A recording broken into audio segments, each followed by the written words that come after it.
What's up, everybody? Welcome to episode 3 of the PartPanda Podcast. Hashtag PPP. You know, the triple P. Everybody wants to get the P in the P in the P. Today, I am joined by my daughter, TayZgg. Tay, how are you doing today? I'm splendid. Are you splendid? Yeah, I got my ass eaten in Tarkov this afternoon, and now we're here, so Tay's favorite everything's good. pastime is definitely having her ass eaten. You can Yeah. ask Johnny Sins about that. And if you haven't seen Tay's Johnny Sins uh, cosplay, you're This definitely is missing out. true. Yeah. Um, Tay, tell me about your stream first of all. My stream, it's a place where people go to come. No, I have I That's stream we just on Twitch. What were you gonna say? I was gonna say I thought we had talked about that one. You're not doing that yet. No, not yet. No, I stream on Twitch though like a few times a week, usually in the evenings because I have a day job. But yeah, we play mostly Tarkov. Sometimes some horror games trickle in here and there, or I don't know. We've been doing dating streams occasionally, which have been kind of wild. But yeah, I mostly just play Tarkov, and I'm not good at the game, but we have a great time, and it's definitely like a NSFW situation. I actually just got banned on TikTok live the other day for my I always stream. So have to warn people before I join their streams because I typically get people banned on TikTok. it's So I have just to just very inconsistent on their banning, like what is a bannable offense and what's not. So it's like everyone's like, well, duh, you'd get banned. And it's like, well, no, I streamed like 2 days, 3 days before that, and we were talking about like, oh, the bee movie, and a bee would go wild on a woman's clit. And it's like that doesn't get me banned, but then like whatever I said the day after, whatever. It is what it is. But anyway, yeah. So that's my it's my stream. Bees on clits. Okay. All right. So since most of the current listeners are coming from Tarkov streamers or game streamers, Yes. explain to me and the audience what a dating stream is. Yeah. So I started doing this during like a tipathon back in November. And I'm like a frequent viewer of CuteBot. I don't know if you're familiar with her or if anyone listening is. She is probably one of the bigger dating streamers on Twitch.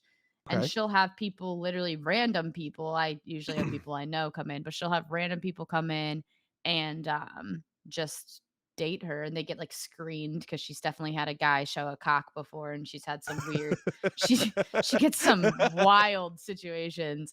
But she gets money for it, so you have to like pay 15 to like get a person off, bring them back with $20, and she makes bank doing this. But she's like a 4,000 viewer, 5,000 streamer, and does this whole situation. So during my tipathon, I was like, if this is something me and you talked about it a while back, where like we wanted to do a Tarkov dating some kind of like Yeah. thing, and never really got around to like the logistics of it because it was just like wipe happened, and then it was just a lot. Um but basically I just have people come on from my community, and I'll try to recruit a few ahead of time just so it's not like crickets and we're just sitting with nobody showing up, because again, I'm a little bit nervous to have like total randoms come on the show, but if they're like homies or like known people, then it's not as intimidating. But yeah, we just had people come on for like 15 minutes, and we asked them.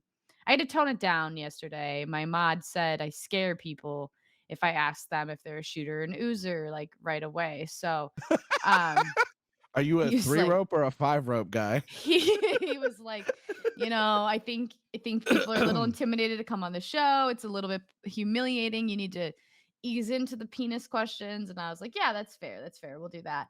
But yeah, we've had some really funny people on.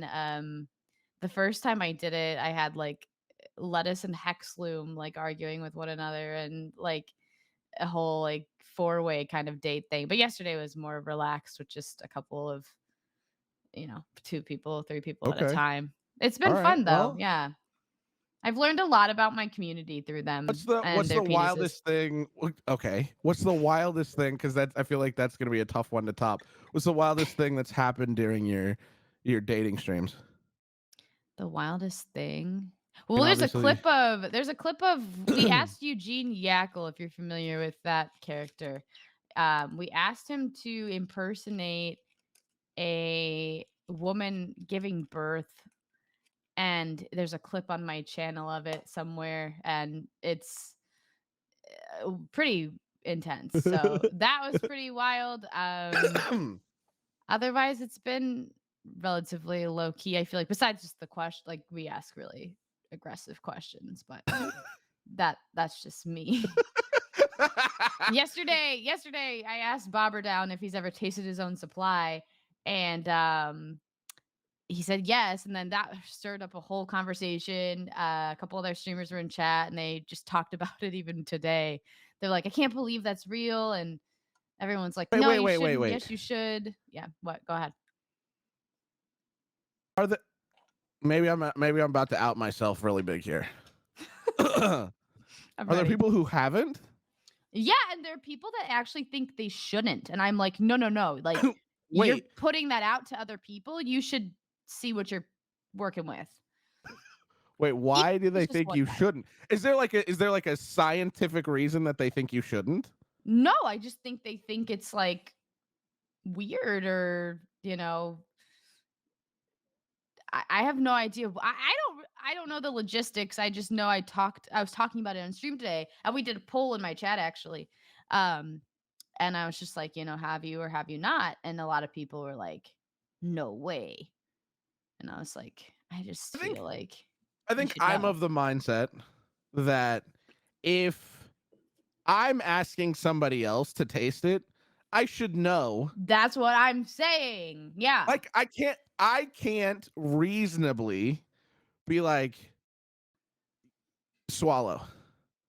If I'm not like I know what it tastes like. I can't I also if it doesn't taste good, right? Guys, if it doesn't taste good, you don't have to do it every time, right? It's not like a No, no. weekly It's not thing. it's not like a yeah, you don't have to turn this into a science experiment where you're like, you know, Man, what did I eat testing this out. week? Yeah, yeah, yeah. But like I'm just saying, like once in your life, at least once, you probably should just make sure that you're okay. If your flavor's a little off, maybe figure out how to fix it, or is there something medically wrong? I don't know. If there are So, with do women, you there are know if medical pineapple conditions. juice is real? Does that actually make it taste better? I mean, I've seen like the articles on it, but it's not like I've been like dating someone and been like, please drink a lot of pineapple juice, and then I'll swallow your load every night this week. And that's a lot of work on my So, end. So no, I mean, you don't have to be the one working for it. You could just be like, okay, bring it to me in a cup whenever you're done, and then yeah, and I'll then we'll taste it, and yeah, and then we'll have a glass of wine and we'll watch Harry Potter or something. they'll just move along from this. No, I know we've had this conversation on stream before, you and I, about the whole science experiments that we wanted to kind of Don't make hey, listen, don't happen be with, putting me in this, okay? Don't.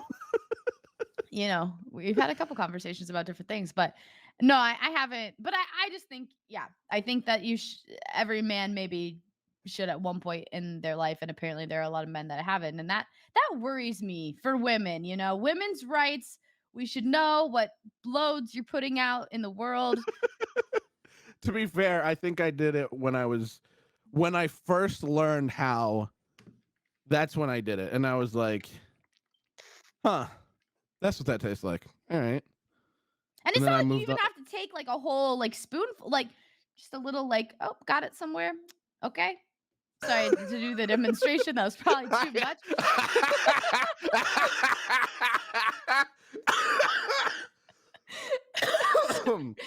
I mean, honestly, that was okay. All right, But good. you're just taking it Those off are good. your little towel, your little Yeah. area, you're giving it a taste. You don't have to, no one's gotta be around. Yeah. I don't know. Wait, if there are people around, then I have questions. I meant like it doesn't have to be in front of a partner or anything. Like you don't have to be like, hang You're just on, I at the really grocery store with a little bit on your leg, and you're like, oh, well, now's as good a time as any to taste it. Anyway, so yeah, that was a very big topic of convo today, though. That everyone was really thrown off by him and his answer, and I was just like, y'all, You hear that, it's chat? If 2023. you join Tay's stream, these are the types of conversations you need to be prepared to Whoops. participate in. Yes, Okay? or just sit back and watch. I think, but yeah, either way. Anyway, All right, Tay, tell me about your 2022. What is the like biggest moment that you had last year where you're like, damn, being a content creator is fucking good?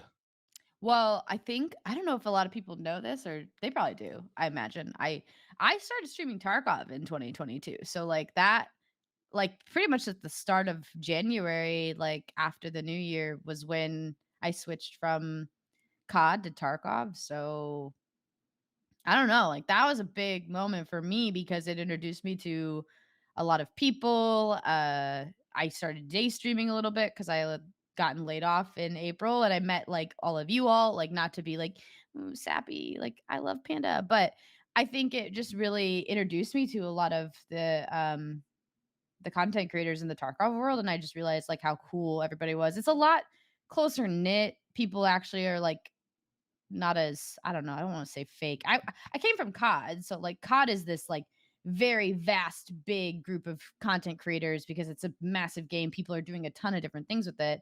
Tarkov feels a lot more like it's easier to kind of know people or someone knows this person. Like everyone kind of knows everyone, I would say. If you're out there and you're putting yourself out there.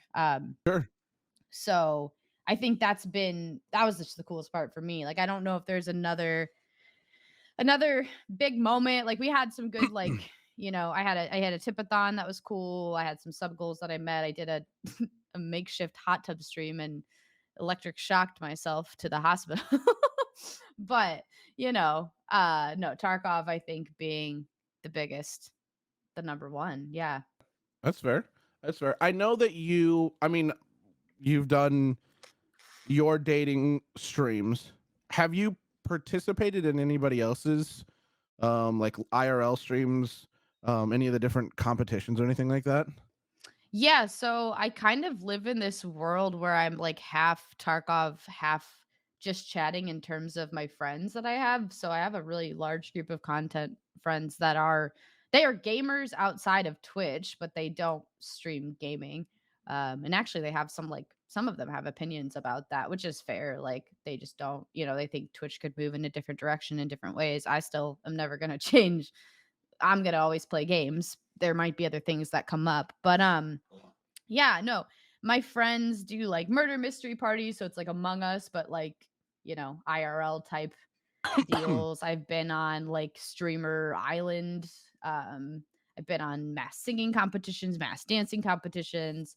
I just feel like it's a fun way to like continue exploring other areas of my life and other passions that I kind of threw away. And I do like I dance on stream and I sing on my stream, but it's not in a way that's like taken as seriously as maybe some of these competitions were. So yeah, I do still get to explore other routes and I'm grateful for being friends with those people because they're awesome to have on my own stream and play with them, but like they'll play Tarkov and they'll do other things, but they're also like so many cool opportunities. I've done drawing competitions and I did a competition on a stream where you had like an infomercial and you had to like try to figure out people would ask you questions, like a lot of improv stuff, like and you had to try to guess what you were selling based on the questions they were asking.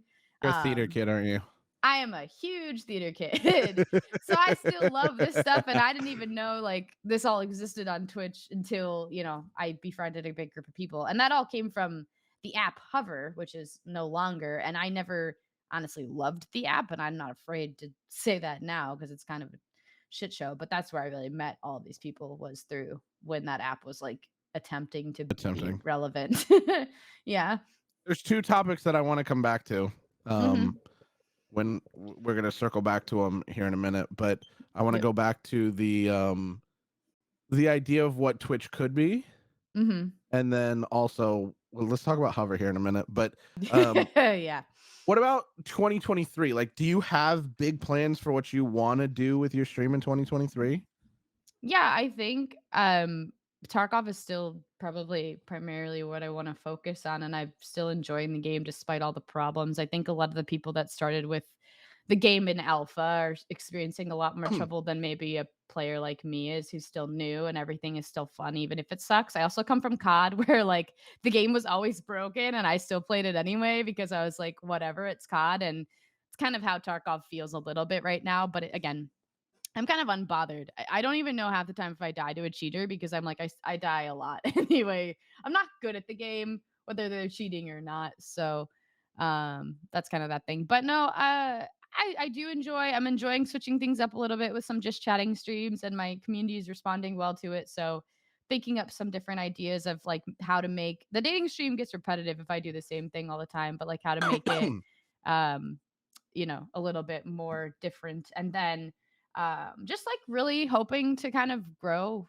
a bit more in 2023. And I mean, I think about partner a lot, and it's not necessarily for the money aspect of it, but just to like prove to myself that I can do something. And I think I've had a lot of people like doubt me in my early days of Twitch before I played Tarkov, before I knew anyone in the community. Was when I was a variety streamer, I had a group of friends, and I don't know. I kind of want to prove people wrong and be like, I'm a person and I can do this. So I don't know, finding my way. Okay. All right. Um, do you have any like immediate events that are coming up? Any subathons or tipathons or charity events, anything like that? I'm in talks with some people about charity events right now, but there's nothing like set in On stone. So paper. I don't, Sure. yeah, I don't have anything yet, but there might be things coming. I don't do a whole lot of, unless something is going on in my life, I don't do a whole lot of like subathons or tipathons because I do like, I'm very fortunate to have a job outside of Twitch, and I do okay with that job. But yeah, it's mostly gonna be those things. And again, we're working on some new dating stream ideas. So if anyone listening is into that concept, we're always looking for more people to like come on and just again, it might be a little uncomfortable, but you can say pass if we ask a question that you don't like. So Okay. Is there like a sign up? Do they need to go to your Discord, anything like that? it's mostly just done by Discord. And then if they were like following me on any socials, not to like make people follow me, but like Twitter is usually where I'd be like, hey, this is happening. But we are looking like the next time we might make it more old fashioned, like old school TV show dating style, where the people aren't, they're using voice mods and they're not, they're anonymous. So that if that makes people feel better about it too, it won't be as like your face on my stream in front of people talking about your dick. That kind of thing. uh Oh man. All right. Well, chat, if you want to join Tay's Discord, invite link will be in the description as well as a link to her Twitter account. So all that stuff you guys can find that. So let's circle back. I want to talk about this Twitch thing. Mhm. Um, so you said that some of the IRL streamers that you know don't stream games and don't want to stream games because they think Twitch could move in a different direction. Can you Yeah, I don't expand on that more? yeah, so I don't know if they're, like, necessarily thinking they could move in a different direction, but I think they're just looking at it as, like, there are more opportunities to do other things on Twitch, and there are better ways to maybe provide content for people than just video gaming, and they don't necessarily I think there are some that are, like, for themselves, they would never stream a game, or it's very rare that they would, but they're not hating on the people that do that.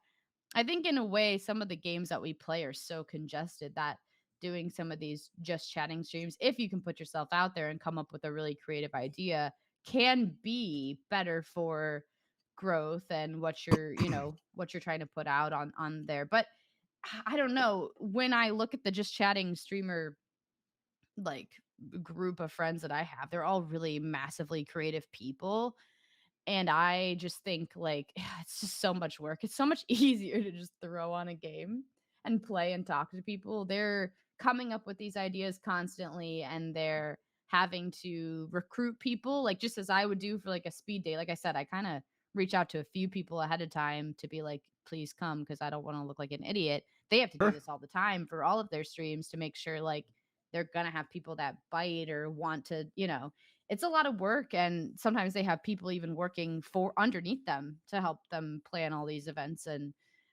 work things out. So I don't know, but yeah, I just think it's interesting. Just chatting, I think, has blown up in a lot of ways from what I mean. I haven't been on Twitch for a while, and maybe I just wasn't in this realm of things prior, but I feel like there's just some like there's cooking, there's, people sitting in I saw a girl sitting in a shower once talking to people. I don't know what was going on with her. I She's sometimes just just having a rough day, peruse. Tay. She's just having a rough day. Maybe. I You ever sometimes just just sit in the shower and peruse cry, Tay? Come on. the just chatting stream. I'll just throw on like I'll search the category and I'll just start scrolling because there's some wild shit going on. But there's also again some really cool content creators that are doing some rad things and coming up with really creative like the infomercial thing, all this improv stuff is like so cool. Um but I could never come up with that myself. I don't think about I'm not creative like that, so I don't know. Props to them. So, what I think is interesting about that is there's two things. First is I think you don't give yourself enough credit. The first time, and this to me is one of the funniest stories about our relationship. The first time that I ever saw you was on TikTok, and you weren't it wasn't like a clip of Tarkov. You were singing a song about Tarkov. Mhm. And I commented on your post, and then like a couple weeks later I was playing with you and Breezy, and I didn't make the connection that you were the same person. I don't think you did either, because like Mm-mm. I want to say you were going back through your TikToks or something, and you're like, "Did you know you commented on this post?" It's like, "Wait, that's you!" It was So I like, don't. well, it was an influx of people that commented on it, and it wasn't me being like an asshole, but I was so new to the Tarkov community, I didn't know anybody. So it was like Right. I met people later, followed them on TikTok, clicked on it again, and it shows you friends at the top of who commented on it. And I'm like, oh shit, this person, this person. Like I know all these people now, but I didn't when I wrote that song and they were saying stuff. So it's really funny. Yeah. Oh, I just think that's really funny, but I think that that's one of those things where I feel like you don't give yourself enough credit in the creativity department. Like you have, I mean, you touched on it a little bit about it's just easier to throw a game on, right, and play a game. Mhm. Mhm. But I think that you have a very similar ability to a couple of the other like big like do stuff with Tarkov in unique ways creators, and I'm gonna name a few, and I know there's a lot of them, but I'm gonna name a few here, like Wildez, Mhm. and Ash Mhm. IV. They Yeah. do some really, really fun things that are Tarkov related, but not necessarily clips. I Right. mean, Ash entered that ad campaign, Oh, he's in-game just ad some cool campaign thing, shit. Yeah, and yeah. it was the whole like mustache stuff, Mhm. and like that shit is something that I see you excelling at really well when you do them. Yeah, yeah. I think the songs still they are something. I think it's like I'm creative, but it takes a lot of brain juice or it takes this like idea that I get in the shower and then I have to just like run with it. Like I've been working on a like my humps but my umps like Right. the UMP song for like a couple weeks now and I'm at a part of the verse where I'm just like I have no idea. But like no, things like that do come, and I think so. When I started writing songs about video games, kind of going off of that, I actually wrote a COD song first before I switched to Tarkov. And I was having these months. I think I went like 2 months where my content on TikTok was so stale. I was not gaining new followers. I was like, I got to do something out of the box. People always say if you're not growing, you need to do something that nobody else is doing. So I was like, fuck it. I'm gonna write a song and I'm gonna figure out how to do this because I can play, I can sing. What is going on in the game that I can write about right now? And then I moved to Tarkov and it was the same thing. Is like, what can I do to set myself apart from people? But I didn't even know. No one was doing anything even remotely close to that in Tarkov, and people actually comment on my post. The haters, the people that didn't like it, and they're like, "What the? I don't want to see this kind of Tarkov content." I'm like, "That's fair." Like, it was very out of the box, but it put me into the community and like brought something new. And I have a lot of both. I love Wildez. But even Ash, a lot of his stuff that he does, I feel like I've told him before. I think he's such a unique creator, and I look up to him a lot because of the things that he does. I just think like yeah, there's so many people doing the same things. It's always just like how can you make yourself Stand different? out. Yeah, Yeah. and stand out and that's kind of what I guess I was just aiming to do with the songs, and they're goofy and they're maybe not what people are used to seeing, but it's just something taking what I maybe know that I have a strength in, like, okay, I'm a former theater kid. Let me make that work in the game that I'm currently playing. And yeah, that's where my creativity, I guess, is. Yeah, you're right. But no, I think all that shit's really cool and anything outside the box. So that's what I would say to like even other Tarkov streamers if they're feeling like not that I'm this all knowing person, but if they're feeling like they're stuck, like what can you do to set yourself apart? What are you good at outside of Tarkov that you can put into your Tarkov and then run with it, you know? Okay, so let's talk about the song real quick. Pull the Mhm. haters out, right? Yeah. Was it successful in your eyes? Did it get let's talk numbers. What kind of like likes, what kind of viewership did you get on the video? Because I Yeah, feel like it so had to be a really well performing video. yeah, it's like 100 over 100,000, like 106 maybe, and then I have like 5 in total, I think, but one of them would be the COD one, so maybe just 4 Tarkov ones. No, maybe 6 now, actually. The other Tarkov ones aren't some of them aren't as popular. The initial one that I wrote, and then I just wrote one about scav on scav violence that did pretty well. Victoria Ryan messaged me and was like, "You should write a song with this tune." And I was like, "Oh my gosh, I have to give you credit for this because this is great. I'm gonna run with it." Um, but yeah, so they've done decently well, and I am super grateful for all that. So I think it was worth it in my eyes. Yeah, had a couple haters, had some people like, "What is this?" Because it was so obscure. But and I had someone posted on. Sorry if you hear sirens in the background. I live on a busy street. Don't hear Um, anything. Perfect. I had someone posted on Reddit without my permission too, and people were Reddit's a scary place. I Don't go don't there. go on Reddit. No, I'd never been a Reddit Don't go girl. to I the don't comment section. It's as bad as Oh my YouTube. It gosh. honestly is as It's bad as YouTube. terrible. People were I actually like befriended a guy that I was arguing with in the comments eventually, but That sounds like you. you're commenting on two different accounts." And I was like, "I don't use Reddit. I didn't know I had another account. I don't know what's going on." I like Reddit doesn't make sense to me at all. But regardless, no, I have no regrets about the songs. So they were good. And it's funny again to look back and be like, "Oh, there's Panda. There's this person." So, yeah. All right. I like it. So, kind of going back to um, what people can do on Twitch to be successful is I Mhm. always find that there's kind of three camps that people fall into. There's I'm going to stream a single game. Yep. I'm going to be a variety streamer. I'm going to play a bunch of different things. Mhm. Or I'm going to be an IRL streamer and I'm just going to try to do just crazy, outlandish, or fun things for people to join in on. And I Yeah. feel like approachability, ease of approachability, I feel like playing a single game initially is the easiest way to go.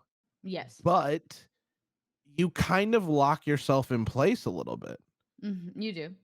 And playing multiple games I see as being like it's harder to grow because you're not embedding yourself in one community. Mhm. And then the IRL one is like you just have to be really comfortable with people watching you do dumb shit. For sure. For sure. Well, going off of that too, like I remember I started out doing variety, so I played just like God knows what whenever I wanted to. And I was honestly my first year of Twitch, I don't even like think of it as a year because I had like a hiatus and I was not really I didn't understand it at all. But regardless, Sweet Tales once said like, start with a single game. And as you build your community, eventually you'll have a good enough base to where they'll follow you no matter what you play, which is I think partially true. I mean, if my favorite streamer is playing a game that I absolutely can't stand to watch, like, I don't know. I've seen some bigger streamers that I watch play, like, I can't even think of what they're called. That's how much I don't. like the game. Like they just God knows what. But I'm not honestly. I don't stay and stick around for those games, but I'll stay and stick around for like if I have a mild interest in the game, I probably would. But regardless, um, it does kind of lock you in, and I would say doing your content in one direction too. Like if you only post YouTube Tarkov content, like you play another game, you post a video about that, not going to perform well. It's just the way it is. But no, I don't know. That's what I'm trying to do with Tarkov right now, I guess, is just like focus on that single game for growth. And then if I do switch it up, hopefully there's still people that are going to want to hang out and talk. But it's hard. I have really, and granted, like I'm one of those people that like sometimes can't turn the viewer count off, so I struggle. But like I have a really hard time switching to a game. There's oftentimes I'll start a game and not a lot of people show up, and I'm like, well, I don't really need to stream this because nobody really wants to watch it, which isn't a good attitude to have. I should play games because I like to play them, but I don't know. It's a mental battle that I've like definitely experienced and struggled with. So and numbers aren't everything, but I don't know. It's hard. Everybody experiences some kind of like troublesome around numbers if they're a streamer. Even if you're like, I don't care, I just do it for fun. Like, no, eventually you have some sort of goal and you're gonna get upset about something you see. It'll Right. bother you a little bit. Like, it's just the way it is. Um.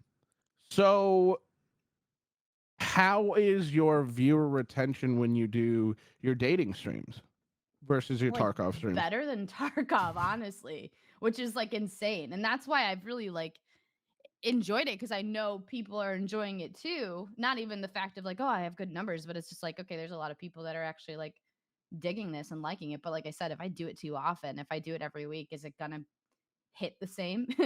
It's the same. It's gonna be the same stuff. It might be even the same people every week. It's not gonna. But it is fun, and it gives me a chance. Like if the game is really like, I'm sucking and I'm dying and everything's happening, it gives me a chance to do something different for a day and have more rejuvenated energy, which could be the reason it does well too. Because I just am like a, I'm a little bit like brighter More spirits. enthusiastic about it. Yeah, yeah. Um,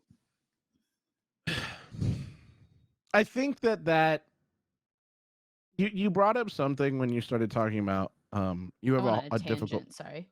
No, you're good. You had a difficult time turning off the viewer count, and I Hmm. think that there are other streamers who have that problem too. And I also think it's really dependent on what you are streaming for, right? Hmm. Because Hmm. there are definitely people who are that you're just looking to stream for the just to be on stream. You're not looking for necessarily looking for growth. You're not, trying to Hmm. come up with a new thing.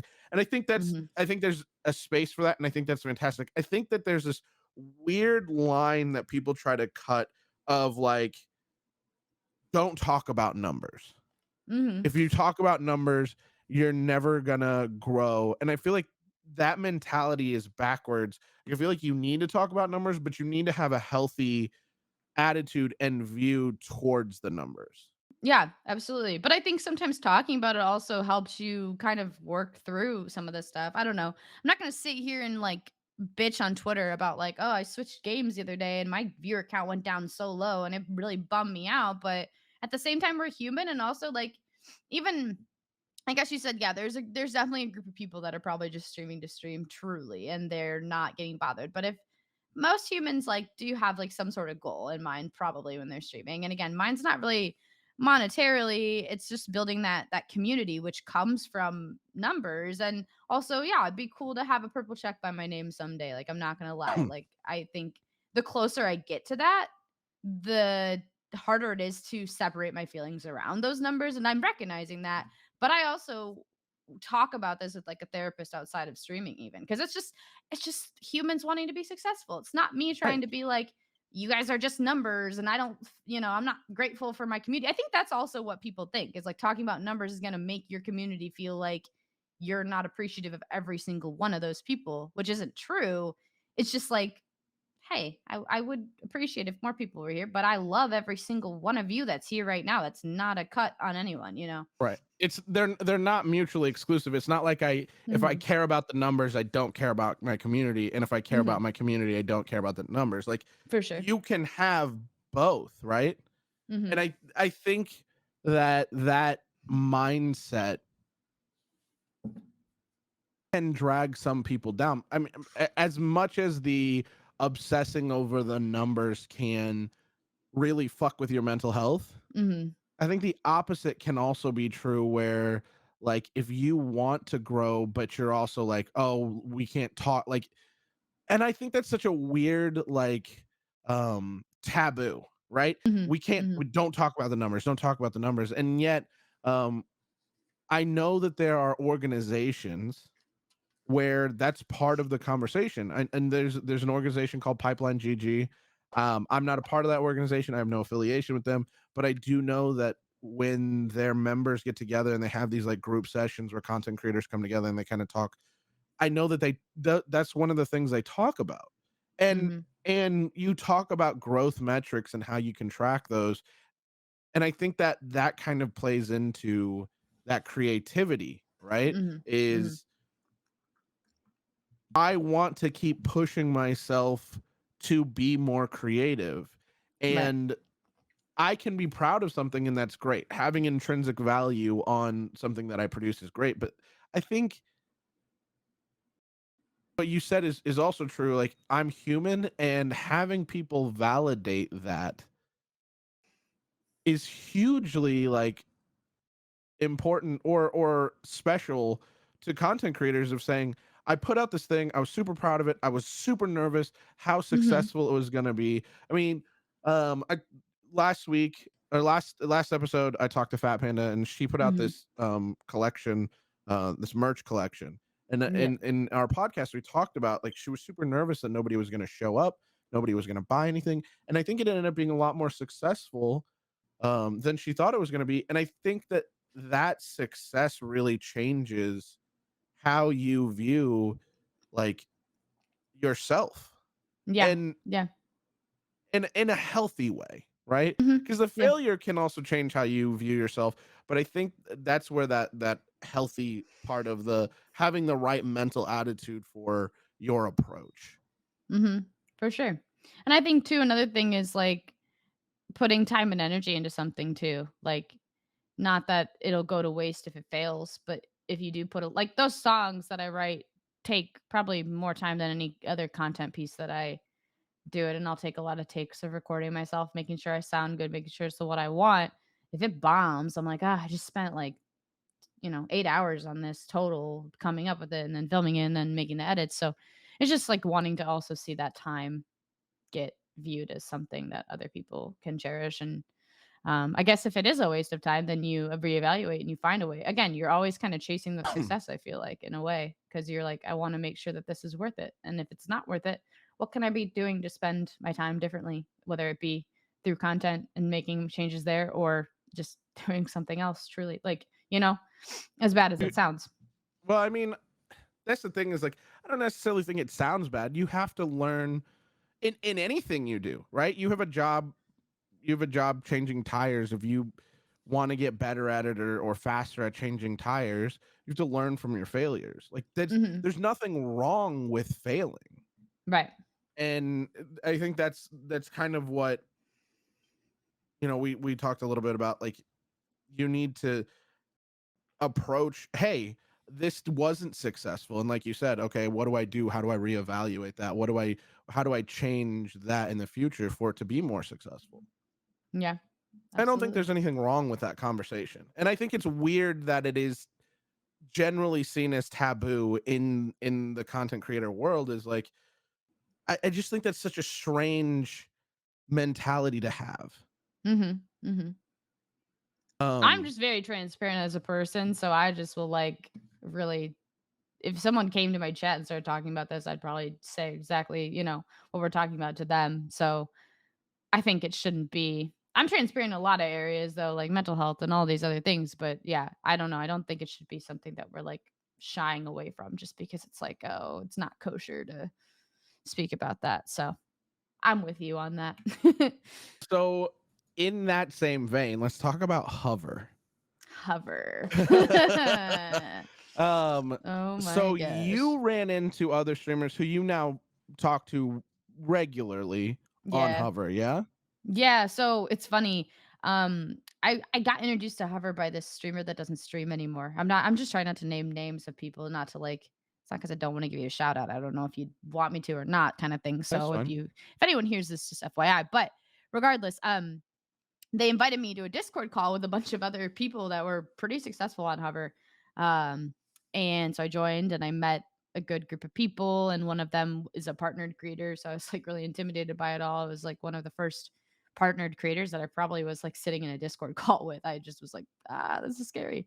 But yeah, they were all like very pro Hover, and I was bombing on Hover. Like my clips didn't get any traction. I'm like, I don't understand this app. It feels very like again follow for follow type situation, which I think that's ultimately what it was exposed to doing. But nobody in this group of people, they're all doing really well on it, so they're not saying shit. And I'm sitting there like, I don't like Hover, but you guys seem cool, so I'm just gonna stay here and I'm just nod gonna and chill. I'm gonna chill. maybe learn something. Maybe Right. if they're successful and I'm not, what are they doing that's helping them? So I kind of just sat around, and then Hover started going to shit. And then I was like, well, I never was comfortable saying it, but I actually hated that app. Just didn't I was like, I never Listen, liked I it. got intimidated by that purple check mark, so I didn't say shit. But actually, Hover sucked. It would just been like 10 people against me. So yeah, it would have been super awkward. But I think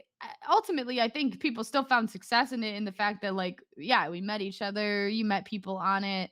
You might have built a community again, whether it be follow for follow or not, you still met people. So that was the coolest thing that came out of it for me. But yeah, it was exposed as being like not It's a like it was basically like a pyramid scheme, right? Like you get somebody to follow you, and then they get 10 followers to follow you, it was and yeah, those it 10 was followers get weird. 10 followers. I mean, the concept was kind of cool. Like, let's take TikTok and make it into, an all gaming app. And then you also, I think the coolest feature about it was if you saw someone's clip, you could go right to Twitch from that Hover. clip and Yeah. and then find their stream. And that was probably, but the amount of times I did that was like none. So, shout out to me not using that feature. But I mean, it was a cool idea.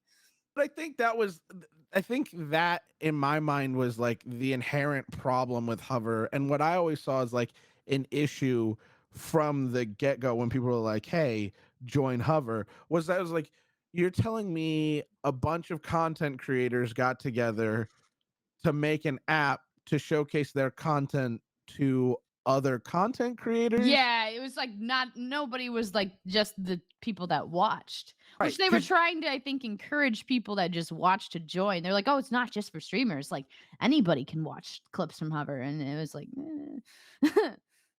and so like I was just it just right. It was always just a little bit weird of like, okay, so who am I advertising to? Who am I marketing my content to? The people who are playing the same game as me at the same time as me, because they're not coming to my stream. yeah, yeah. No, you're thinking very logically about that. I don't even know if that ever crossed my mind. I just felt, honestly, I looked at it as a cult. I like literally thought, even when I joined that Discord call, like I was like, these people are cool, but like you guys are all like, You were like, Hover, you. Hover, and it's like, Why is everybody no. dressed in robes? Where do I get mine?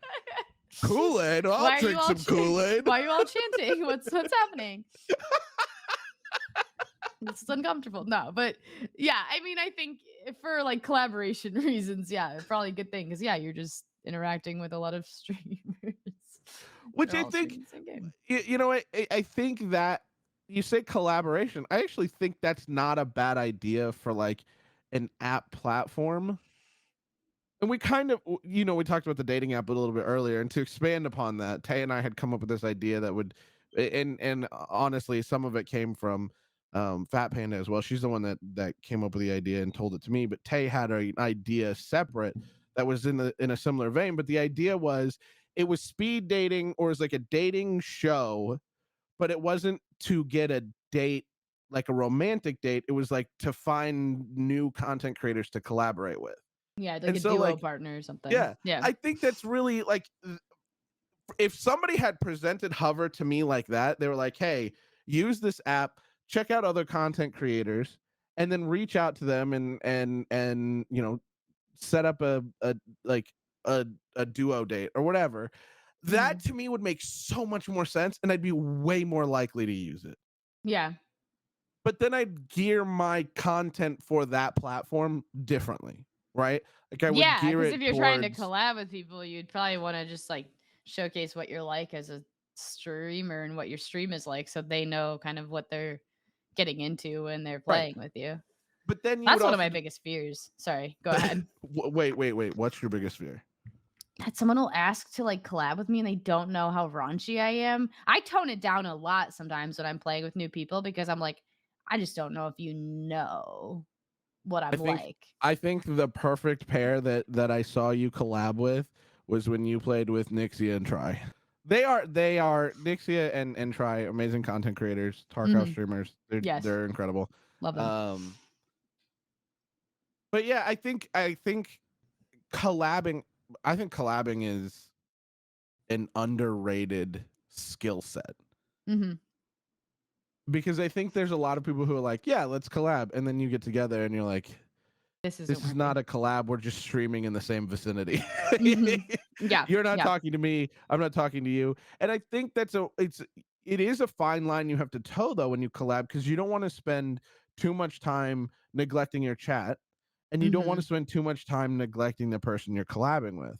So you Mhm. have to find that good middle ground of like I Balance. said, I think it's that Yeah.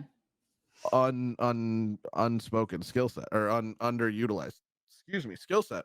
Mhm. Um, but yeah, I just think, man, why don't more people collab? And then that leads to how do you feel about like reaching out to people? Oh, ugh. I struggle so hard with it. We've talked me and you have talked about this on a private Discord call. So I think you already know how I feel, but like y'all, again, if any of the creators are listening to this, I am so paranoid that you guys are going to think I'm coming to you with the wrong intentions. And like I said, very transparent person, like I pride myself I feel like in being decently authentic in the community. Like I'm not this like fake bitch. Not that there are a lot of fake bitches. I don't know any fake bitches in Tarkov, to be honest. They're probably there, but I don't know them. I know a few. Regardless, I I'm pride not gonna myself out in anybody, being but authentic, and I don't think I'd ever ask somebody to clout chase. That's not my intentions. If I'm ever asking someone to collab, it's genuinely because I think we would be like I know how I am. Again, one of my biggest fears is someone getting in a stream with me and not realizing that like we're gonna talk about like, yo, is your dick circumcised? Like all these weird shit, and I don't want someone being really prim and proper and like I can't talk about that. Um, so, because dicks. I I bring can't in talk my about chat, dicks. yeah, my chat talks about a lot of crazy shit, and I'm gonna bring that person that I'm playing with into those conversations. So, I don't know. I think I just don't want people thinking that I'm coming across with them like with ill intentions. So oftentimes I will pick people of similar size to me because of Sure. that. Like I rarely will ask a partner to play with me because I am terrified. And that's kind of also why I'm like, when I get that badge, I won't feel maybe as scared because then people won't maybe look at me and be like, this bitch, she's trying to take my viewers, which I would never. They don't even I, have to put me in the exclamation point who command. Like just let me talk to you for a couple hours. I think that's a an interesting viewpoint on a couple of things. Um, so first, what is your process of asking somebody to collab? Like, do you spend time in their channel before you ask? I try Or is it just to. like you run into them, like run into their content on TikTok or something like that, and you're like, oh, this is a good clip. I think we'd be good together. No, I do try to with try. So many people had been reaching out to me and I joined her Discord and was like, I just need to spend more time in her stream because if I don't, like, this is gonna be a weird ask. Plus, I should probably just see how she streams. And I didn't actually get a lot of chance to. And Gino reached out to her for me and said, you need to play with Taylor. You guys are like really similar. And then I was Love like, Gino. Gino, I was gonna watch your stream first. And I told her that in my DMs too. I'm like, I plan on asking you. I just like really wanted to kind of again, Get to like know you not first. come out of left field, because then she might not even know who I am too, and then she's like, "What the who are?" Because I've had people honestly whisper or DM me on Discord or something and be like, "Let's play together." It's like if I don't know you or your vibes, or I'm not gonna risk that sometimes. Like Sure. I don't know. Um, so I just get a little intimidated by that. But really, I don't know my process, because, like, honestly, most of the time it's people mutually either like saying they already want to ask me, and then it's like, oh, that's easy. I'll just reach out to them. Yeah, I don't have like a good, Or or you like someone's join through the you join grapevine. a duo and now you're the third person, so it's a friend of a friend type of deal. Because that's how you and I met, right? You were playing with Breezy, and Breezy Hmm. was like, "Hey, can Tay come along?" I was like, "Sure, I don't care. I Yeah, trust Breezy, and you trust Breezy, and so there's some common ground there, and it's a lot easier to make that connection when somebody else is kind of that middleman." But yeah, that brings us to a couple different things of like I don't ever want somebody to feel like I'm using them to get to somebody else, agreed. right? And I feel Yeah, like sometimes that's a mindset that people get into of like you're only asking to play with me because you like this person and you're hoping that I'll introduce you to them. And it's like, no, yeah, I'm just looking for other people to play with. yeah, for sure. And then I also think like I struggled with this idea of asking a partnered streamer to play because Hmm. they're a partnered streamer. And I think that Hmm. check mark is just there's like this weird like intimidation force field of like don't talk to them, don't look at them, don't even smell them, right? But Hmm. what I've learned just from some of the different people who I have collabed with is like a lot of them don't see you. I say a lot of them in the Tarkov community Yeah, specifically. yeah, yeah. I think there's a lot of them that don't see that, but I think that a lot of them don't see it as clout chasing because a lot of them came up The into their same way. partnered status because of Tarkov. And so Hmm. like you you're not it's not like you're reaching out to like XQC or something like that. And not to say that they're any Lesser, yeah. lesser than XQC, but they're like we're all part of the same community. And Hmm. the Yeah. Tarkov community, like you said, is very tight knit. And so even the partner streamers, I mean, I know people who I've played with who have since hit partner. Hmm. Like I've played with Fudge before he was a partner, and now he's a partnered streamer, and it Right. wouldn't be weird if I played with him again, right? For Like sure. Absolutely. it's it's his and so I think that that's one of those mental hurdles that as a content creator, and I think it is community dependent. Like Hmm. No, the everything I'm Tarkov, talking about right now is like, yeah, solely Tarkov. Like I don't even look at other games and how that would be. Yeah, yeah, I don't know. I so don't I like. I'm think thinking about COD, and I'm like that. No. oh, that's fair. But that I think I don't even know that the COD community really dwarfs the Tarkov community from a Twitch standpoint Hmm. by all that much. But I think that there's a different mentality for COD, right? In COD, you're like, let's squad up, and then you have your squad that you play Hmm. with. And in Yeah. Tarkov, it's like, let me find other people to play with. Let me just meet some randoms in the game and VoIP at them and just be like, hey, come help me do this quest.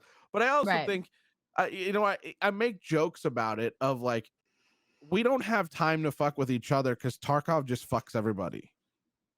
And so I think there's this like shared, and it's one of the reasons why I think your first Tarkov song did so well is this is like this shared like mental Struggle. trauma that Tarkov inflicts on its players. Yeah. That's That why you're just I get like, so frustrated when people are like, I'm really good, or they call me a Timmy or something. It's like, no, we all fucking suck at the game. Like, yeah, and that's what the beauty of the game too is, like, coming from COD. It's like you're gonna watch a streamer in COD most likely because they're good. Like, rarely you'd watch them for personality. There's so many more streamers. I don't know if this is still true, but back when I was playing it, so saturated, so many streamers doing the same thing. You're likely watching a COD player because they have good loadouts, or they play the game well, or they're gonna, do something cool. there's exceptions. Sweet Tails, I think, is an exception. That's what I mean. Like, there's a few that have like really shining bright personalities through all the things, but I love Sweet But Tales. Tarkov can I do too. Tarkov can be played in so many different ways. Like you look at someone like Stankrat or Exfil Camper, those people that they're making content out of like being literal rats. And then Assholes. and then you look at people that are like really good at the game, like Gingy or Oh my, some of the bigger no. people that are actually just like talented. And then there are people that just fuck around and make content like not that Ash isn't good at the game, but he does like goofy shit with his community and makes videos out of it. Or like I played The Price is Right one day. Like there's people doing like other Vaughn did things. Baldi's Emporium, where Yeah, he was yeah. the Tarkov's first in-game trader. Mm-hmm. Yeah, so it's like there's so many different directions you can go with it, and again, like we all kind of are just getting fucked, but like we can get fucked in the ways that we want. Hey, you should always be fucked in the ways that you want. I'm in just in saying, life like, and in you game. you What should a full never, circle moment with me there. Like let me never just you wrap this should back never up. get fucked in ways you don't want, Tay. Yeah. Yeah, absolutely. So what's your favorite position, podcast viewers? Listeners? Comment below your favorite position. Let us know. But I also think, like, if you were watching somebody play COD, Mhm. and I'm gonna say pre DMZ mode, Blech. and you saw them get killed by an AI, you'd be like, this person's garbage. But then you switch to Tarkov and you see them get killed by an AI, and you're like, these fucking AI are broken. Yeah, yeah. And so I think that there's like everybody's been shotgun scabbed at one point in their Tarkov career where there's Right, like, right. fuck this goddamn piece of shit game. I hate it. Exactly. And then we Exactly. go back and play some more. Yeah. But I like I think that does that it is a weirdly like close community. Now, I will say that with the growth in community that Tarkov has seen over the past couple of years, like, there's so many new streamers I don't know anything about. And I used to know a lot of people in the Tarkov community. Now there's so many new ones that I'm just like, I don't know who you are. Mhm. And I feel like that is to some extent Tarkov's losing its closeness. That's fair. I think I always tell people who don't feel connected to the community or feel like they, I don't know, are new and trying to find their way. Twitter's been a godsend for me. I love Twitter. I think Twitter makes the Tarkov community feel close. Closer? Yeah. Yeah. Because there's so like Twitter's I don't also a know. cesspool of garbage. Yeah, actually, like I probably shouldn't say that in the current state of like the last month where people have just been like getting super angry with one another about things. So let me like revert that back to me like a couple months before wipe. No, but like really, I've met a lot of the creators that I've like interacted with, or even some people I've pulled collabs from Twitter. Like I don't know. I That's where I pull most of my collabs. In fact, like my yeah. introduction to the Tarkov community as a whole came from Amy Cakes. And it was Mhm, all because I was on Twitter. And honestly, like I followed her on Twitter mhm. because on her birthday, I was watching Dr. Lupo play Tarkov and he raided her. And I followed her on Twitch and then I followed her on Twitter. And then one day she was like, I'm looking for more people to collab with. And I And you're like, DM'd her yeah. and I was like, hey, I'd love to get games in. And then like since then, like it's so weird because like once you meet one person who's part of the community, it feels like you're then like immediately welcomed into the Yeah, like rest of the community. snowballs. Yeah, Yeah, it yeah. snowballs so quickly. Mhm. And I'm it's trying to think of like the first wild. person that I played with that was like part of it's so hard. It might have been like Breezy or somebody. I don't know. I don't even remember how I met Bree. It's hard to think back to those times. I feel like I'm having short-term memory loss because it really does. It just starts to like snowball and you just this person knows this person and this person knows this person and If I remember correctly, as far as like how you met Breezy, he followed you from your TikTok. I think you're right about that. And And he then was from in there, he was chat just and like, then yeah, he was in chat. And then yeah. Breezy just has this way of like, hey, come play. He's a pretty good socializer in that realm Yep. and knows a lot of people. But yeah, that was probably because when I was initially streaming the game on Twitch, I was playing with like one of my IRL buddies that like I play with them off stream now, but they don't really necessarily want to be in the spotlight, Yeah. so Well, I think everybody has that kind of group where they're like, look, I'll play, but I don't want to be on your stream because that's a lot of pressure. yeah, yeah. But I don't know. I like it's been real. I think the Tarkov community really has been like really helpful for me to kind of expand how I view Twitch Mhm. and how I view like my place on the platform, which right now is kind of up in the air, but how I view content creation as a whole. And honestly, like I feel like Tarkov's like a really good game for content creation if you are a gaming content creator, because like there's a lot of downtime when you're in Mhm. raid. Even when you're in Mhm. raid, like I'm packing a mag, okay, well let me talk to chat for a little bit because packing mags and take me fucking forever. Or like I'm Right. healing, like I just gotta stand still, or It's I'm like waiting just for. chatting with Yeah, Tarkov. Yeah. yeah. Which what's funny about that is I was watching Batty one night and he was like, I'm a just chatting streamer who plays Tarkov. I'm not a Tarkov streamer. But But accurate, yeah. right. But I feel like a lot of people are, because you are naturally given that time to just Mhm. kind of hang out and chat with people. I love that. That's probably why Um Tarkov streamers are just, like, more sociable creatures, like, I'm excited for TwitchCon this year because, like, I think everybody are seems you gonna really rad go? and Because yeah!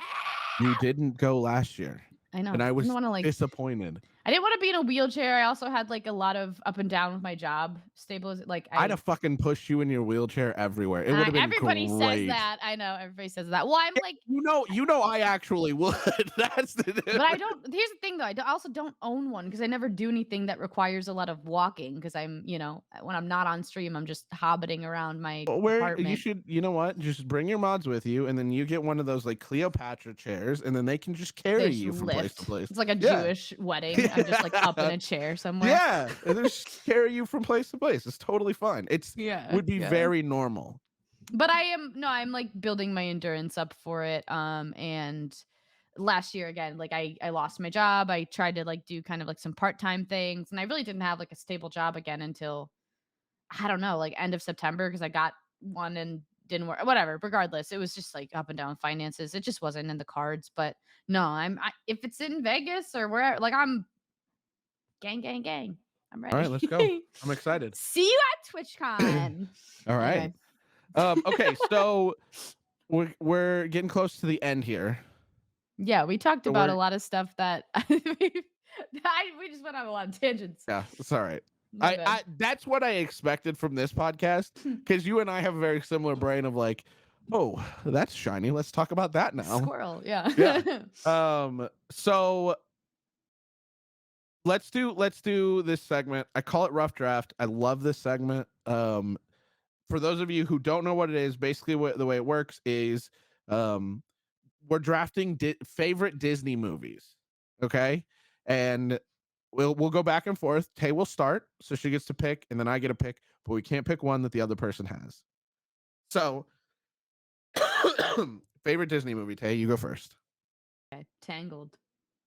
Tangled, Yes. really? Yeah, I was like a Rapunzel fiend in college high school, college, yeah. That is not what I expected to come first. Well, do you have a favorite song from Tangled? I really like When Will My Life Begin, like the general opening credit scene. That's a pretty big bop. But no, I thought the Disney movies are getting really good at throwing in curveballs, and I thought the what's the word? The twist at the end like kind of took me by surprise. But that probably is like one of the lamest twists now because some of these movies are like Wreck-It Ralph had a crazy. I don't know. Anyway, they're good at I like it. I twisting it like up. it. So that's my first one. Um, Snatched. Encanto, my first one. Oh, like favorite? Like Yeah, we're going in like the order, right? yeah, Yeah. yeah. So Damn, I've never Encanto, seen Encanto. okay, so Encanto has, I don't That's the think one that there's, was popular on TikTok, right? I don't think for me there is a single song in Encanto that I don't like. Okay. And I don't know, it's so good, and there is a bad guy kind of, but there's Mhm. not, but Not really. Okay. And so a lot of it is like how you deal with family pressure. And each character is kind of that personified pressure that your family or your parents might put on you. So like there's the one who always has to be perfect. And then there's the Mhm. one who always has to be strong. And then there's the one who, you know, she just has to take care of everybody. Okay. And I it like kind of that. gets and that's kind of how it boils down, and then the big conflict is kind of like the addressing that with all everybody in the family, and how you can't sustain that. You can't sustain trying to be perfect all the time. Yeah, that's my first pick. Okay. What do you got? Lin-Manuel did the music, I guess, so I Yeah, would probably like it. I just need to you we don't should. talk about Bruno, no. Okay, next pick. Okay, so this is like my second favorite, right? Or like, Yeah. I don't know, another favorite. Okay. I'm gonna put Wreck-It Ralph right up there too. I spoke about God it. damn it. Damn it. No, that movie is fucking fire. And It's the so references to the good. other video games and stuff. It is But so good. I haven't seen the new ones. I don't You haven't I ha seen Ralph Breaks the Internet? no, but it's on my Shut list. up. I know. What? I was gonna watch it a couple months ago with a friend, and we settled on Baymax.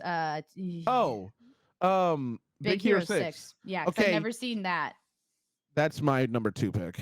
All right, well, I just gave that one to you. No, I it's probably love not that my. movie. It's good. I played Kingdom Hearts, so I knew about it because it's in the game, but I never Yeah. had seen it. So no, I liked it a lot. These new ones are amazing. I'd actually okay, so I'm gonna go with another new one for three. I'm not trying to discredit the old ones because I have an old one in my mind. But Inside Out is like fucking Oh, phenomenal. it is so good. I don't is that's Disney, right? That's not just Yeah. Pixar. Okay. Oh, but I think yeah, I that's think it's Disney. so clever, like insanely clever. Like, I don't know. I'm not picking this one, but have you seen Soul yet? Yeah, I watched it at Dr. Phil camp and it was good.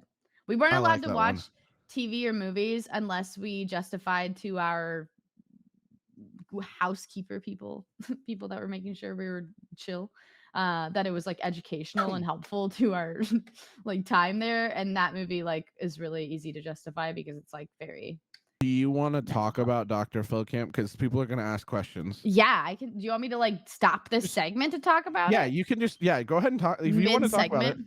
Yeah. Yeah. So once upon a time, I was a girl with really bad. No, I still am.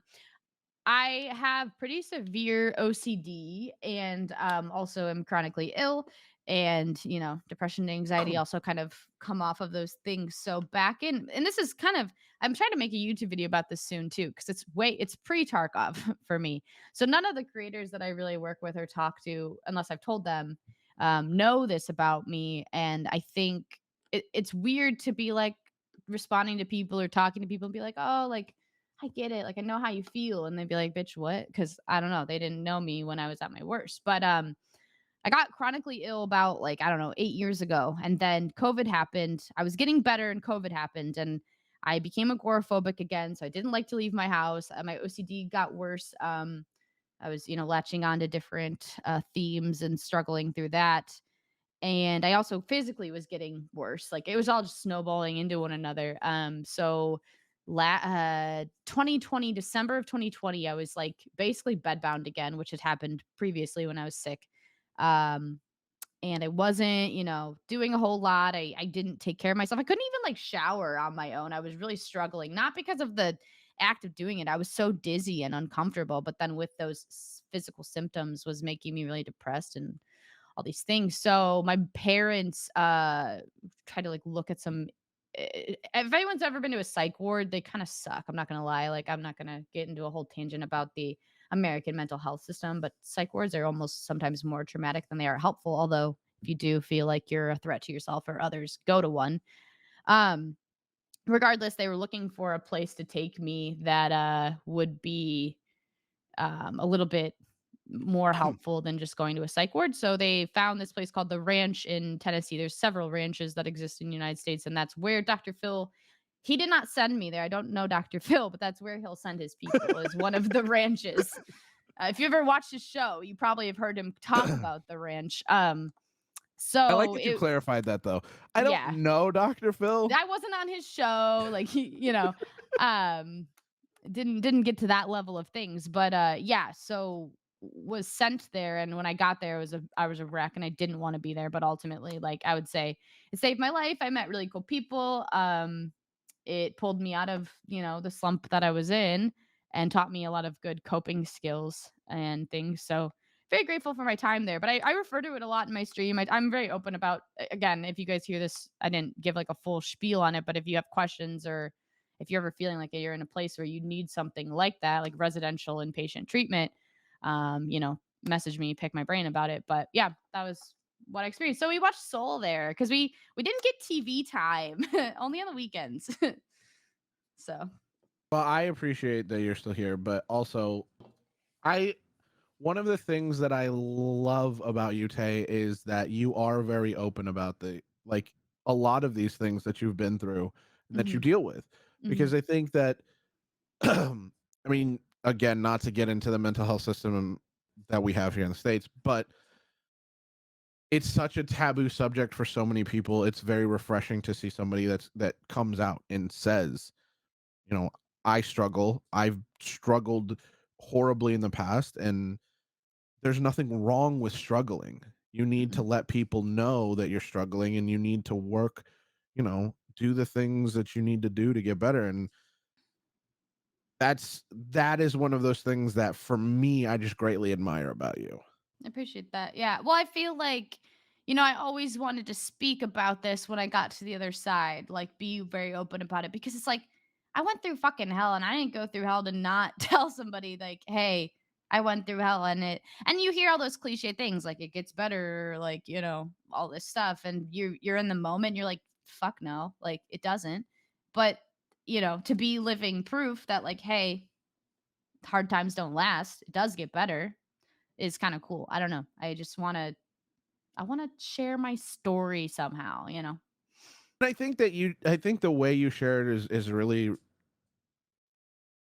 genuine as well, because like you said, it does get better, but getting better doesn't mean that you won't still have days where you struggle. Like you're Absolutely, yeah. you're still gonna, and I know that you've talked about that on your stream, you talk about it on your social media accounts. Like there's still days where it's a struggle, but you have a different reference point now than you did before. For sure. Absolutely. So Yeah. I appreciate you explaining that to everybody. But yeah, To picking back to movies. picking movies. So my number three is gonna be Moana. And you know what? I've watched, like, 20 minutes of Moana, and I know I love Lin. I love Lin so much. I need to give more attention to his work, but You've only watched 20 minutes of Moana?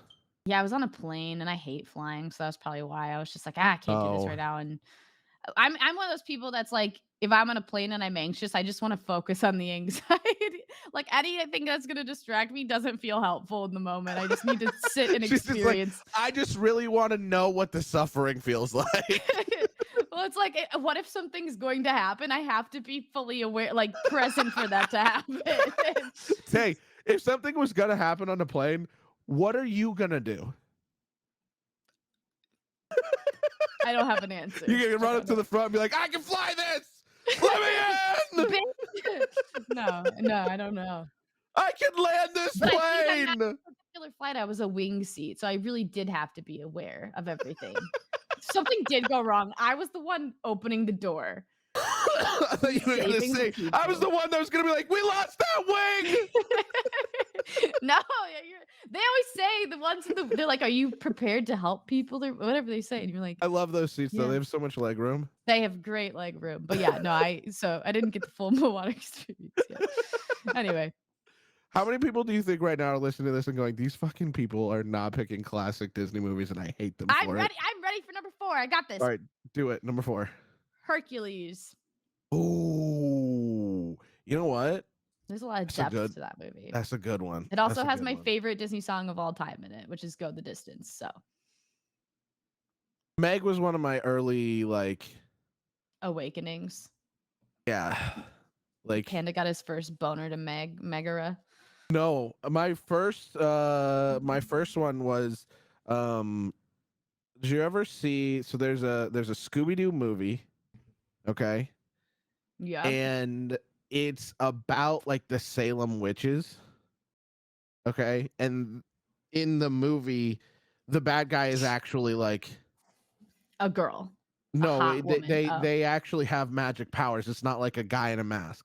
It's like one of the okay. few Scooby Doo movies where it's like real, but in the movie, there's this band called the Hex Girls. Oh, Okay, and the I'm so lead curious. singer, I was just enthralled. I remember like sixth grade me just being like, oh my god, Oh, I want her oh. to step on me. She's Yeah, got like she's like a black goth hair. She got like the mommy. yeah. Oh Yeah, my yeah. god, that was my goth mommy awakening. Wow. Yeah, Interesting. I was obsessed. See, I'll go opposite of that and say Danny Phantom was like Okay, but Danny Phantom in his Phantom mode was basically just gothy Phantom. that's what I mean. So like that's my little And like Sam, she was oh like, yeah. she falls into that goth mommy. There's so many the early 2000s were just goth. Well, I don't know when that Scooby Doo movie came out, but Goth Mommy Central. Oh, it was good. It was a good time. Give us the goths. Yeah. Yeah. Anyway, Okay, so that's my four. you picked Hercules. Yep.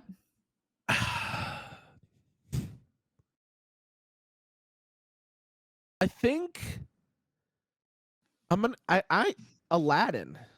Ah, that's a that would have maybe been my Aladdin has five. some of Damn. my favorite songs. I would agree that Aladdin has overall, like without saying, Hercules has my favorite song of all time as a whole Whole album. movie. Aladdin is the best Aladdin has soundtrack. yeah. Yeah. Which I think Damn, is that's so good. funny because like I think a lot of people default like a musical like Lion King being the like default Disney No, musical no, no. with like Elton John. Actually, okay, I'm gonna let you pick your fifth because You I'm better curious to say see who picks if somebody picks this one.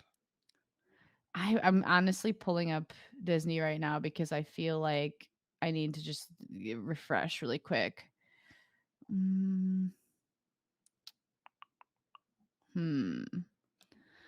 Because this is like you've gone through most of what you'd probably talk about with another person, and God, I don't know.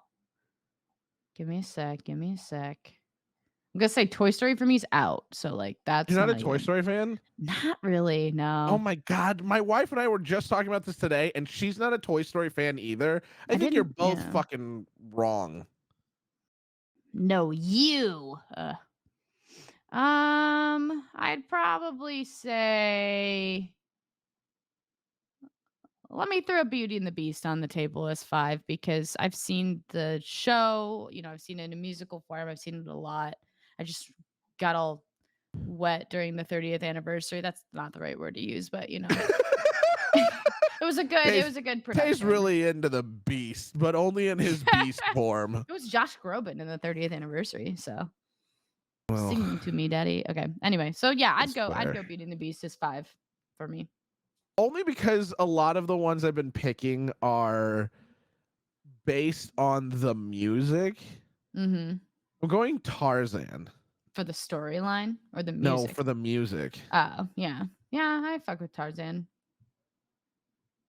Who do you But feel like is the Okay, no, finish your statement, then I'm gonna ask a different no, question. Hang no, on. go ahead. Ask me the Who do you feel question. like is I was just thinking about Clayton as a villain, and then I was like, who do you think is like the worst Disney villain of all time? Like, Like the most useless one?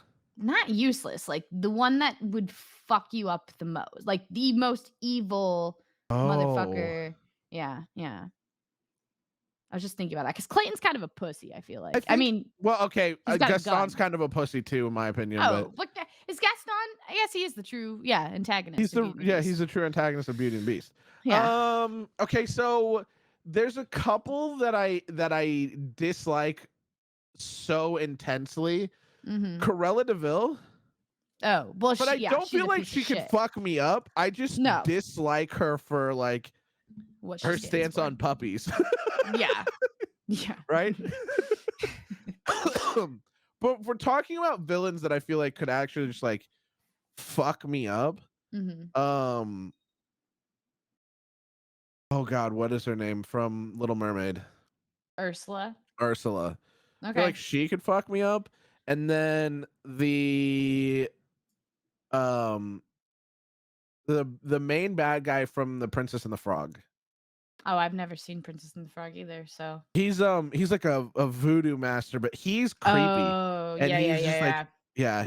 'Cause So there's some of the ones, like, if you think about Hades from Hercules, he's kind of a puss, like, he's a little bit of a puss.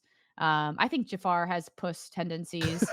Um, okay, we talking pre or post Genie Jafar? pre Genie Jafar is a little bit more intense, I'd say. He's a little, but I think the Mulan villain, and I don't remember his name, so I'm a piece of shit, but I think he is a little You're talking bit. about, isn't he Genghis Khan? Isn't that who Is that his name? he's the leader of the no, he might not be Genghis Khan, but he's like the leader of the Huns, right? Shan Yu or Shan Yu. Okay, yeah, yeah, Shan yeah. Yu. Yeah, yeah, yeah. He's with the With Falcon. the Falcon, yeah. Yeah, I think the ones that are more mysterious that you don't get a lot of like dialogue with are probably the ones that I'm like, "Ugh." And then Maleficent, I I think, can't is a believe I motherfucker. didn't put Mulan on my. I'm upset I didn't pick Mulan. You know, I didn't. I Mulan is kind of up there music wise. Great. I'll make a man out of you is like my Oh, theme song. yeah, I agree. Top 5 Disney songs ever. Again, a solo song. The whole music in the show, yeah. But Make a Man Out of You, flawless. Um, Girl is Fighting For is a great one too. you're right. And you got the classic Reflection, like, Yeah. but yeah, no, I Shoot, I think that even like the he's second Mulan movie. It's not great, but I like it. like they made like the cartoon version or the No, the IRL cartoon version. They okay. made a second animated Mulan movie. 2. Yeah. There's a decent song in there that I'm a big fan of, but Okay. I don't know, like the main antagonist of Moana is just like not really an antagonist. It's Yeah. the mountain. But one that's more of a personal Yeah. struggle, Yeah. it seems. Yeah. And then even then, like she saves her by returning the heart to Tafiti, and Tafiti turns back into the goddess, and she's fine. Like she's no longer trying to destroy the world. So Yeah, I would she's say a not lot of the really newer Disney movies are more abstract. internal, Yeah. yeah, like Soul and Inside Out. A couple of those are more. And even Inside Monsters Out. Inc. doesn't have like a true. Well, no, it does. Yeah, Well, it in the does. first one, it definitely does. Yeah, yeah, yeah. But man, Inside Out, that part with the imaginary friend, oh, it Deep, broke my soul. deep. I know. Okay, well, Tay, thank you for joining me today. Mm-hmm. It has been awesome picking your brain and talking with you and discussing.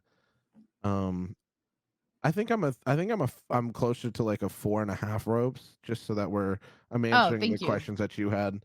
Yeah, and you're Um, also cut. yeah, I Yeah. am. Mm, Um, it's been a while since I've tasted it, but it was more on the salty side. So, that's do you valid. have any other questions for me? No, Just no, yeah. covers all your bases. I think Okay. so. Those are usually the ones we go for in that circumstance. So All right, guys. Well, if you do want to check Tay out, there'll be a link to her Twitter in the description here. You can find her Twitch from her Twitter, but it's also just TayZgg. And anything else that you'd like to say to the people? the GG Any? stands for good girl. No, I'm just kidding. um, Hey, he's someone a praise just kink. no. I appreciate you having me on. It was blessed. Again, like I was like looking at the topics. I'm like, we didn't talk about what we thought we were, but that's how we are. Like we're close, Yeah, and it worked out yeah. really well, and I appreciate it. Okay, No. so no, I do have to ask this question. I asked this to Fat Oh, Panda last time, and I'm okay, super go. curious. What Yep. would your evil twin be doing right now? Dude, you know what? That was like the one I was like, "Ugh." I was like probably being a sex worker I think she'd be up in an OnlyFans penthouse right now at this. That's truly what I believe. Is that an evil twin move, or is that a It's a boss confidence bitch Tay move. move? Okay, evil twin, probably testing semen. I don't Do you know. think your evil twin would be a clout chaser? Maybe. It's hard to think about it. Like, is this like opposite me? I don't know. That's a hard question. What did you say about yourself? Because I haven't caught that episode yet, so I apologize. I don't know that I answered the question, but I think that Oh, if I had an evil twin, um, he would be he would really be fucked up. He would just be evil. I think he would be trying to amass like as many he would try to father as many children as he could, but without having to like so My Father on Netflix type shit. pay for them. Yeah. I don't know. I've never seen that, but Oh, like this he would try to raise gynecologist. an arm. Oh, I have heard of this one, Okay, the but gynecologist yeah, puts out a bunch of sperm, and then he like yeah. has a whole cult of children because of some religious scheme that he had. Yeah, so they're all I don't know finding out that their sister. like I wouldn't expect him to like start a religion, but he would try to have as many kids as possible because like his idea would be that he could fix the world, but only him. Like, he's very Mm, narcissistic, right? So he yeah. can fix the world, but only him. And the way he's gonna fix the world is he wants to have enough of his prodigies out there Okay. that Yeah. they'll think very similar to him and try and fix the world. Okay. Wow. So that's what I think my evil twin would be doing. Good to know. Yeah, Yeah. I'd just be out there sucking and fucking. No, I don't know. All right, guys. Well, thank you all for joining me and Tay on this fantastic day. I am out of here and Tay's out of here. And thanks for watching. Remember, as always, be good to yourself, be kind to those around you, and have a fantastic and beautiful rest of your day. We'll see you guys later.